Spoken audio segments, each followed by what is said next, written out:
कहानी वैद्यराज जीवक।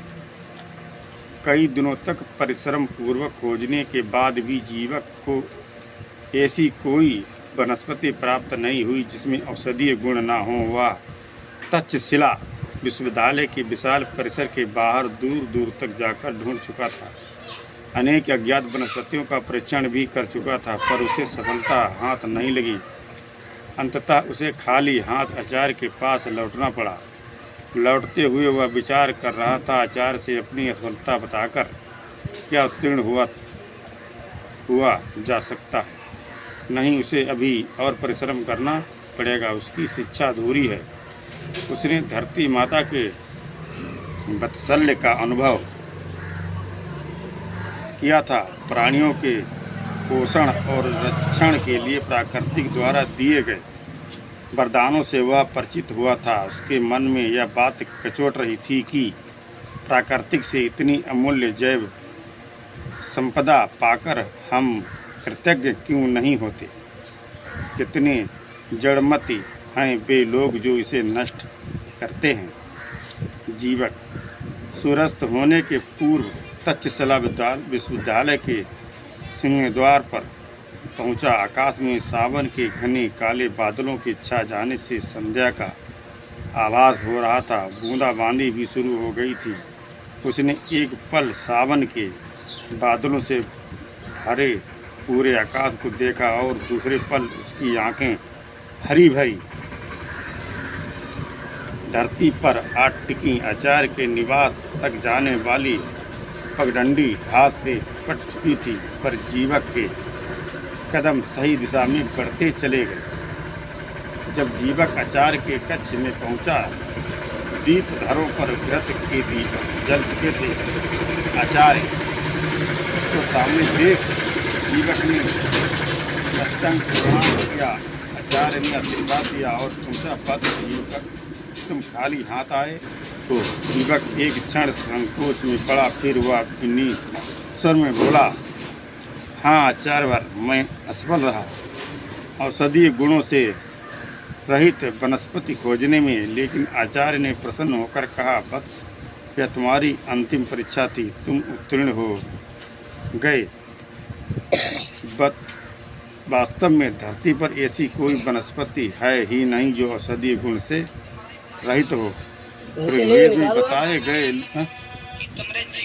रोगों और उपचारों के ज्ञान को जिन ऋषियों ने और आगे बढ़ाया, उनमें भरद्वाज और अंत्रिय का नाम पहले आता है। लाभो कहाँ पत्ते पत्ते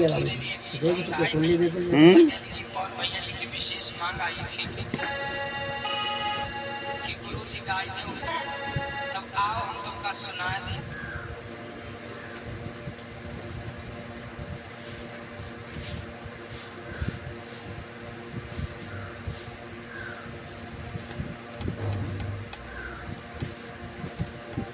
हुसैनापुर बौद्ध कथा।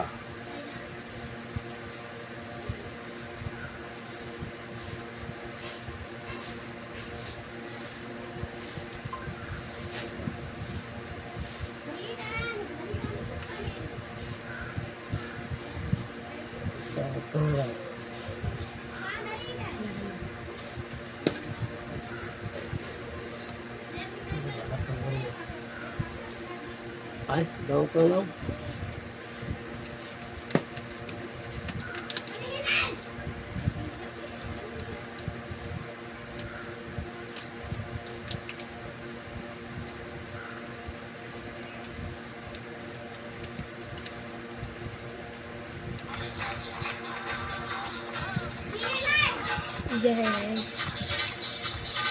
Nó ta thấy nó bay lên được.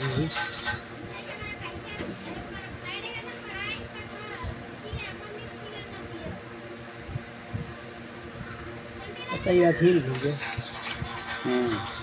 खीर भी हुई।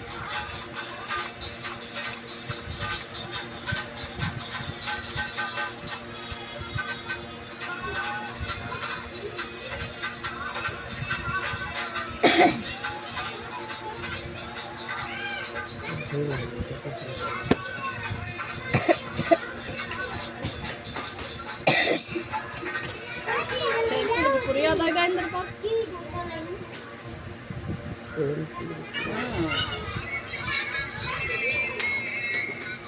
अरे टेम्पुर की पूरी आ जाए कौन सी जब 50 पैसा वाली करिया टापी दे दो। दुई को हो देते हाँ हाँ चार दे लो चार हाँ चार लो मुझे वाली टापी दे दो। देखिए दो को है।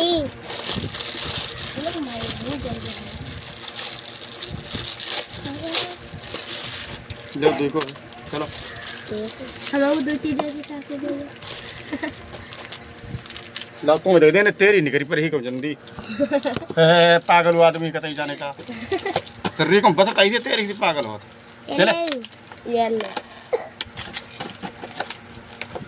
ये ले और कार पियो बच्ची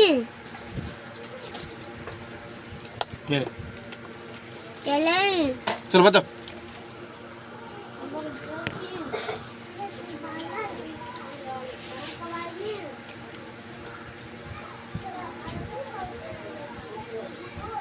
इनके बाद धन्वंतरिक चरक सुश्रुत आदि का इनमें से सब ने सभी वनस्पतियों को धरोहर माना और उन्हें प्राणियों के समान सजीव कहा। इनकी खोजों का लाभ हम सभी को प्राप्त हुआ है। बत जीवक तुम इन्हें अवश्य याद रखना, इसमें तुम कभी भ्रमित नहीं हो सकोगे। इनके परोपकारी कार्यों को और आगे बढ़ाते रहोगे। आचार्य एक क्षण के लिए मौन होकर जीवक को देखने लगे। जीवक की प्रसन्नता की कोई सीमा नहीं थी। आचार्य ने स्नेह से कहा, वत्स तुम कल प्रातः अपने नगर राजगृह के लिए प्रस्थान कर सकते हो।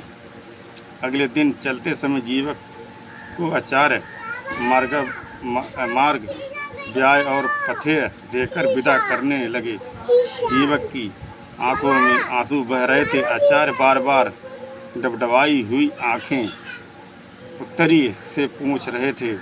जीवक आचार्य के चरण छूकर विदा हुए। जीवक को याद आ रहा था जिस दिन उसे ज्ञात हुआ कि वह एक अनाथ बालक है। उसे बहुत कष्ट हुआ था।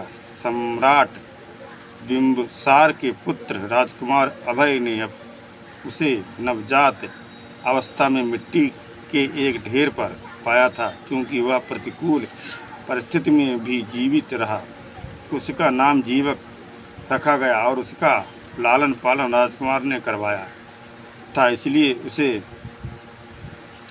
कौमार भृत्य कहा जाने लगा। इस तरह उसका पूरा नाम कौमार भृत्य जीवक पड़ा। जीवक ने संकल्प लिया था कि मैं किसी पर निर्भर नहीं रहूँगा। कठोर परिश्रम और ताप से योग्यता प्राप्त करूँगा और अपने पूरे सामर्थ्य से असहायों का सहायक बनूँगा। इसी संकल्प से प्रेरित होकर वे एक दिन आयुर्वेदिक पढ़ने के लिए तक्षशिला विश्वविद्यालय आए। उनकी कामना पूरी हुई। वे अपने कुर्सियों के अर्जित ज्ञान का उत्तराधिकारी पाकर धन्य हो गए। वे रोग शोक मिटाने वाले एक कुशल वैद्य बन चुके थे। जीवक तक्षशिला से चलकर अयोध्या नगरी पहुँचे। उन्हें सरयू नदी के तट पर बसी इस सुप्रसिद्ध नगरी को देखने की इच्छा थी। भव्य मंदिरों और सुंदर भवनों वाली इस नगरी के मार्ग पर जाते हुए उन्होंने सोचा क्यों ना यहाँ के प्रसिद्ध वैद्यों से मिला जाए और यहाँ की चिकित्सा व्यवस्था के विषय में जानकारी प्राप्त की जाए। उन्हें अपने आचार्य से यह ज्ञात हुआ था कि उनके सहपाठी आचार्य देवदत्त अयोध्या नगरी के विख्यात वैद्य हैं। वे वैद्यराज देवदत्त से मिलने गए। जीवक का परिचय पाकर देवदत्त बहुत प्रसन्न हुए। उन्होंने कहा, वत्स नगर सेठ की पत्नी के सिर में पिछले 7 वर्षों से तीव्र पीड़ा है। मैं उसके उपचार में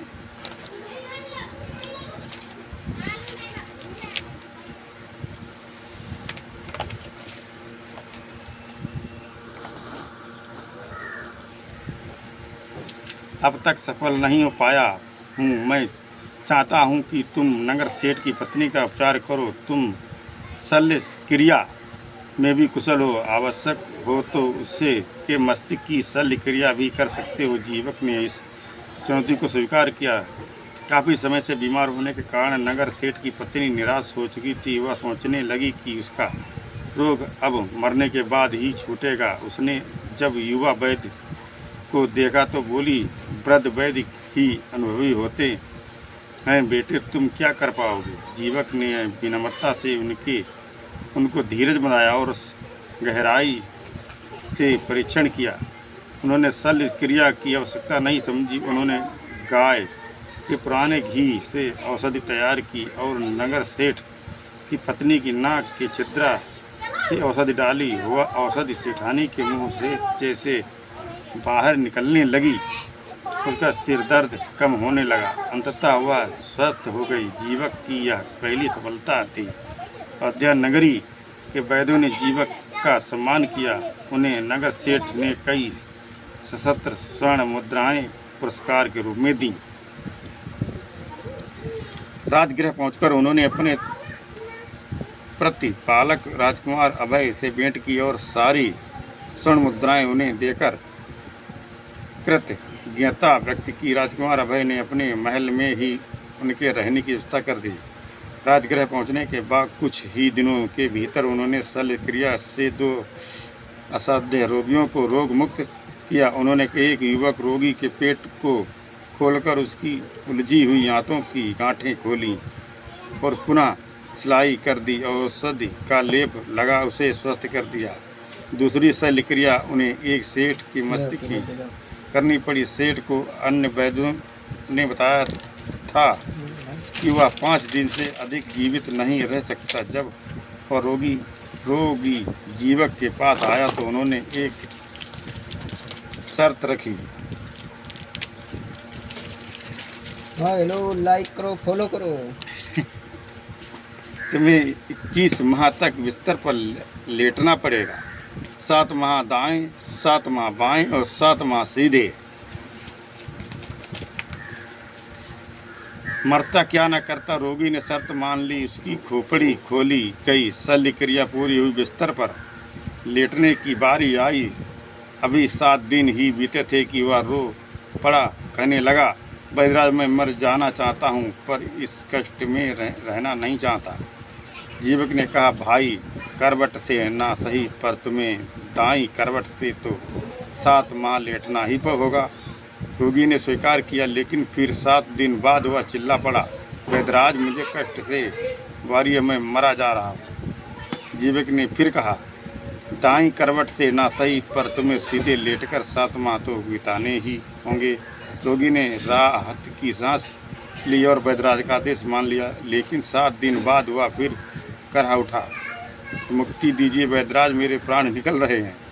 जीवक ने कहा, अब आप उठिए और घर जाइए। रोगी डर गया। जीवक ने उसे समझाया, अब आप रोगी नहीं रहे, आप स्वस्थ हैं। आपको मैं केवल 21 दिन ही विश्राम देकर चाहता था, लेकिन आप में धैर्य की कमी देख मैंने 21 दिनों को 21 माह बताया था। सेठ स्वस्थ होकर विदा हुआ। उन्हीं दिनों मगध के सम्राट बिम्बिसार अस्वस्थ हो गए। उनका निदान जीवक ने चुटकी बजाते ही कर दिया। सम्राट बिम्बिसार ने जीवक को मगध राज्य के सेठ अलंकरण से सम्मानित किया और अपना मुख्य चिकित्सक नियुक्त किया। एक बार बिम्बिसार के मित्र अम्बती नरेश चंडप्रघोत पीलिया से पीड़ित हो गए।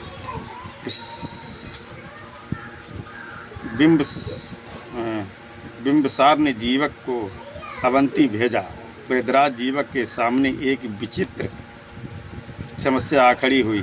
अम्बती नरेश को घी से घृणा थी।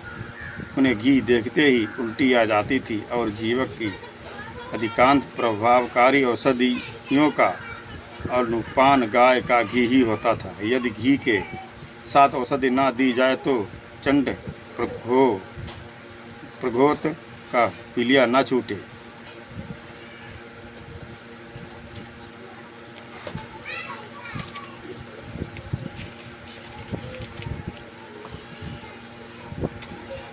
न छूटे तो बिम्सार का कोप हो, जीवक का अपमान भी, और यदि घी के साथ औषधि दी जाए तो चंड प्रघोत की उल्टी शुरू हो और वह दंड का भागी बने। इसी कुहापोह में पड़े जीवक ने निर्णय लिया कि चंड प्रधो को रोग मुक्त कराना पहला लक्ष्य होगा, इसलिए होना चाहिए, और अपने प्राणों की रक्षा करना दूसरा। जीवक चंड प्रधो से कहा, महाराज, निर्धारित तिथि और नक्षत्र में मुझे विशेष जड़ी बूटियों को लाने के लिए घने वन में जाना होगा। मुझे तीव्र गति से चलने वाला हाथी चाहिए, और मैं चाहता हूँ कि राज प्रसाद से किसी भी समय मुझे निकलते हुए कोई रक्षक रोके नहीं। जीवक के लिए अनुकूल व्यवस्था हो गई। जीवक ने अवंती नरेश चंड प्रधोत को घी के साथ औषधि देने का ऐसा समय बताया जब वे अवंती राज्य की सीमा पार कर मगध की सीमा में पहुंच गए जाएं। वे तेज दौड़ने वाले हाथी पर सवार होकर भाग निकले। औषधि खाकर अवंती नरेश चंड प्रधोत को कष्ट तो हुआ, पर वह शीघ्र ही स्वस्थ हो गए। उन्होंने जीवक के सम्मान में बहुमूल्य वस्त्र राजगृह भेजे। आयुर्वेद के ज्ञान से जीवक की सारी कामनाएं धीरे धीरे पूरी हो गई थीं। उन्होंने धर्म, अर्थ और कामरूपी 3 पुरुषार्थ प्राप्त हो गए थे। अब वे मोक्ष के विषय में सोचने लगे। वे अपने युग के महान धर्म प्रवर्तक भगवान बुद्ध के दर्शन की इच्छा करने लगे। एक बार उन्हें भगवान बुद्ध की शिक्षा का अवसर मिल गया। भगवान बुद्ध के पांव में धारदार पत्थर से चोट लग गई थी। उनके पांव से खून बहने लगा। जीवक ने उनके पांव में शीघ्रता से रक्त स्राव रोकने वाली औषधि का लेप लगाया और पट्टी बांधी। इसी बीच चिकित्सा कार्य से उन्हें नगर के बाहर जाना पड़ा। वे भूल गए कि रक्त स्राव के बंद हो जाने पर भगवान बुद्ध के पांव से पट्टी खोल देनी चाहिए। कार्य से अवकाश मिलने पर जब वे लौटे तब तक इनकी रात हो गई थी। नगर का सिंह द्वार बंद हो चुका था। जीवक को यह सोचकर रात भर नींद नहीं आई कि भगवान बुद्ध को उसकी पट्टी से कितनी पीड़ा हो रही होगी। प्रातःकाल जब वे भगवान बुद्ध से मिलने गए, उन्हें देखा कि भगवान बुद्ध के पांव से पट्टी खुली हुई है। उनके पांव की चोट ठीक हो गई है। भगवान बुद्ध उनके मन की बात समझ गए। उन्होंने कहा, जीवक, जब तुम पट्टी खोलने के लिए चिंतित हो रहे थे तभी मैंने पट्टी खोल दी थी। जीवक ने आश्चर्य से भगवान बुद्ध की ओर देखा और वे उनके चरणों में नतमस्तक हो गए। उन्हें यह जानकर बड़ी प्रसन्नता हुई कि भगवान बुद्ध ने उनके मन को अपने मन से जोड़ लिया है। वे उनके कृपा पात्र बन चुके हैं। जीवक को जन जन की सेवा कर सम्मान पाने का अवसर मिला। उन्हें राजवैद्य प्राप्त हुआ और सबसे उत्तम सर्व पूज्य भगवान बुद्ध की असीम कृपा भी मिली। उन्हें याद आ रहा था तक्षशिला विश्वविद्यालय का वह अंतिम दिन जब आचार्य ने उनसे कहा था, आयुर्वेद के ज्ञान और अभ्यास से धर्म, अर्थ, काम और मोक्ष सब कुछ मिल जाता है। जीवक भगवान बुद्ध के शिष्यों के स्वास्थ्य की देखभाल करते थे। वे हमेशा भगवान बुद्ध के साथ रहना चाहते थे, लेकिन जन जन को रोग मुक्त रखने की तपस्या ही एक चिकित्सक का स्वधर्म है। अतः वे इस कल्याणकारी कार्य को नहीं छोड़ सके। वस्तुतः कौमार भट्ट जीवक एक असाधारण वैद्य थे, इसीलिए आयुर्वेद की परंपरा के पोषक और उन्नायक के रूप में चरक एवं सुसूत्र के साथ उन्हें भी याद किया जाता है। घनश्याम ओझा लेखक।